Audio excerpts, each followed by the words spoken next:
El día de hoy vamos a hablar acerca del tema cáncer de esófago. Vamos a tratar de ser muy puntuales durante el desarrollo de esta presentación para que podamos conocer los puntos más importantes de esta enfermedad. Como ya sabemos, cualquier tipo de cáncer en cualquier tipo de tejido va a ser un crecimiento anormal y descontrolado de las células del tejido en el que se va a desarrollar.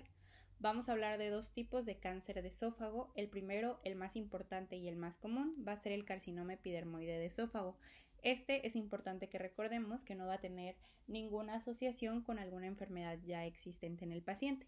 Y la segunda va a ser el adenocarcinoma, y este sí va a estar relacionado con enfermedades como esófago de Barrett o la enfermedad por reflujo gastroesofágico. Dentro de la epidemiología es importante saber que el carcinoma epidermoide de esófago va a ser el tumor maligno más frecuente que se va a presentar en este sitio anatómico.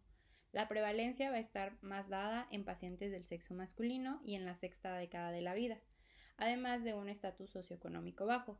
Es importante también mencionar que la supervivencia global del carcinoma epidermoide va a ser menor al 5% a los 5 años de diagnóstico. Y esto va a ser debido más que nada a que normalmente ya se diagnostica el carcinoma epidermoide de esófago en etapas avanzadas en las cuales la calidad y cantidad de años que va a vivir nuestra paciente va a ser mínima comparada con que si lo diagnosticamos en las primeras etapas. Dentro de la localización, para los tipos de cáncer que vamos a encontrar en el esófago, vamos a tener que el esófago cervical va a ser el lugar en el que menos vamos a encontrar cáncer, en un 10 a un 15%, seguido del tercio medio en un 50%, que va a ser el lugar de mayor prevalencia de cáncer, en su mayoría va a ser carcinoma epidermoide. Y por último vamos a tener el tercio inferior en un 35%.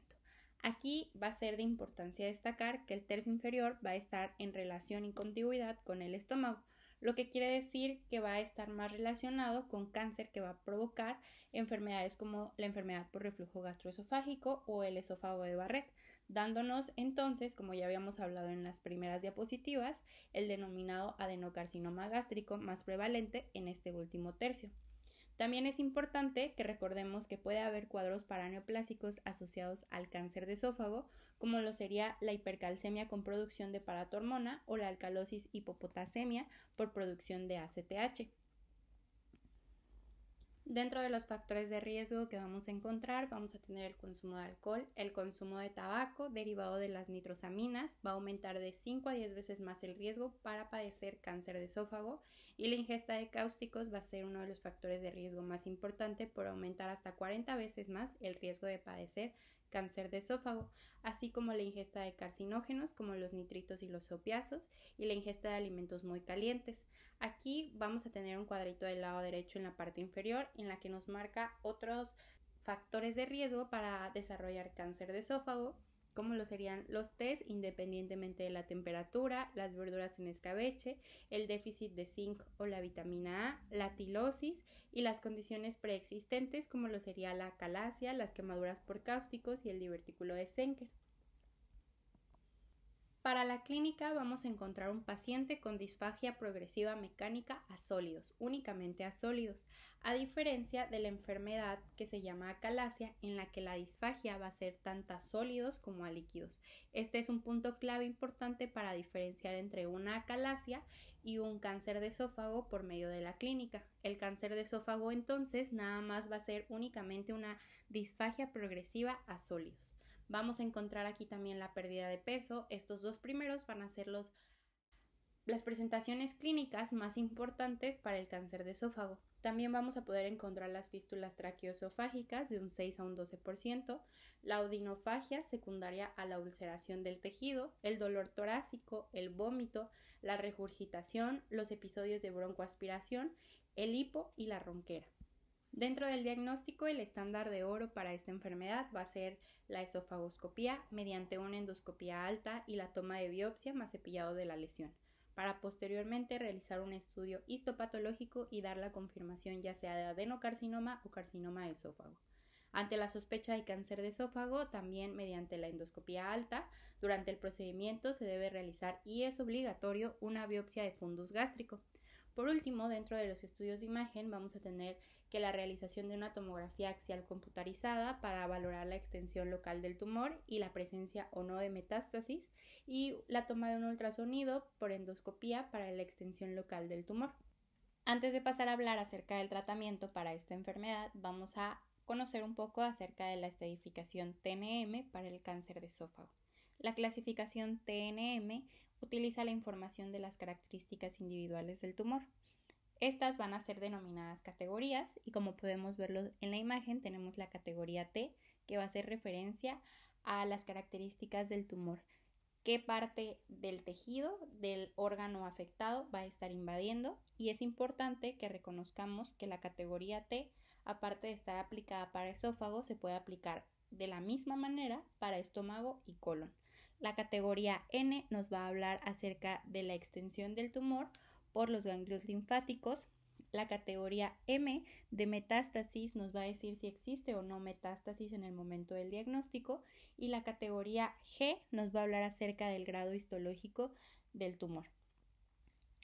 En conjunto, todas estas nos van a dar como resultado lo que conocemos como estadio, y esto nos va a ayudar a dar un pronóstico al paciente de sobrevida a pesar del tratamiento que se implemente. Hablando del tratamiento, tenemos algo muy importante que mencionar aquí, y es que va a ser quirúrgico en la mayoría de los casos. Sin embargo, solo va a haber una excepción, y aquí va a ser a menos de que sea avanzado en estadio 3 el cáncer, vamos a tomar una terapéutica diferente. La esofagectomía, que es el procedimiento quirúrgico que se realiza en el cáncer de esófago, tiene una mortalidad muy alta, hasta del 20% de todos los pacientes que se realizan esta cirugía, y esto es porque es una cirugía muy agresiva. También se tiene que la linfadectomía, es decir, la extracción quirúrgica de los ganglios linfáticos cercanos al esófago de al menos 2 campos, se asocia a mayor supervivencia. Y esto está dado más que nada a que, como ya sabemos, en cualquier tipo de cáncer, uno de los principales vías de diseminación para hacer metástasis del cáncer de esófago o de localización primaria a una localización secundaria va a ser la vía linfática. Van a ser pocos los candidatos que vayan a sobrevivir más allá de 5 años después de una cirugía, y vamos a tener en la siguiente diapositiva el abordaje para cada tipo de estadio. Como última parte de este tema, vamos a tomar en cuenta, como ya habíamos comentado, que el cáncer se puede tratar por medio de estadios o de localizaciones. Los estadios van a ser, como ya lo habíamos comentado, en la categoría TNM, el conjunto de categorías que nos van a dar la clasificación que se le dio a un tumor, dependiendo del tipo de tumor, la metástasis, los linfáticos asociados y la presencia o tipo histológico de nuestro tumor. Y por otro lado, las localizaciones nos van a hablar más que nada, como en las primeras diapositivas comentamos, la localización cervical, superior, media o inferior. Esto es a lo que se refiere, y cada uno va a tener tratamiento específico que van a poder observar en la diapositiva. Dentro de las complicaciones que vamos a llegar a tener pueden ser las precoces, que son las más importantes, de tipo respiratorias, la dehiscencia de la anastomosis y el quilotórax. Y por otro lado, las tardías, como la estenosis, el mal vaciamiento de la plastía y el reflujo. Si este video te fue de utilidad, suscríbete, dale like y comparte.